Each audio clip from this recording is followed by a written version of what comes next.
Roland, qu'est-ce que vous pensez de cette arrivée de Patrice Evra à Marseille? On sait que c'est un joueur que vous ne portez pas particulièrement dans votre Mais cœur. c'est là, si je peux rectifier, que l'on peut se tromper. Ce n'est pas une question de le porter ou pas dans mon cœur. C'est que je suis passionné de football comme lui. Il démontre qu'il est passionné au point de relever un challenge pas évident à 35 ans dans un endroit où on a connu de très très bons défenseurs, des arrières gauches comme Dimeco, Enze.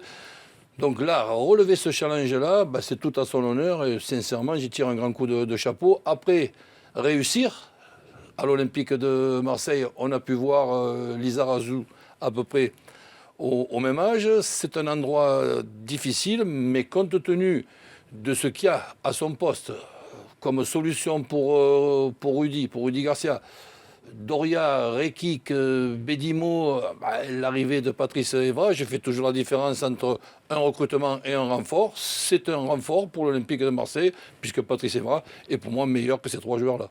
Oui, donc c'est une bonne recrue pour l'OM. C'est un renfort. Parce qu'il a Après du temps de jeu, il n'en a pas eu. Alors en fait, il n'a pas eu beaucoup de temps de jeu avec la Juve. Il a joué que 6 matchs de Serie A. En revanche, il a joué les 6 matchs de Ligue des Champions. Donc c'est vrai qu'à la Juve, on comptait sur lui pour les matchs importants. Oui, mais dans une autre organisation, là, on n'a pas le temps de débattre dans cette émission, puisque je dois, disons, la faire courte, dans le sens que Patrice Evra jouait dans une autre organisation, lui permettant de se servir de ses qualités, qui sont des qualités non pas d'un arrière-gauche défensif, c'est un ex-attaquant, comme Lizarazu derrière, avec quand même pour Lizarazu d'énormes possibilités athlétiques, de vitesse, d'accélération, que n'a quand même pas tout le temps et toujours eu Patrice Evra. Savoir où sera Patrice Evra dans l'année et demie de son contrat, à quel niveau, on va le découvrir. Mais je dis, et j'insiste là-dessus,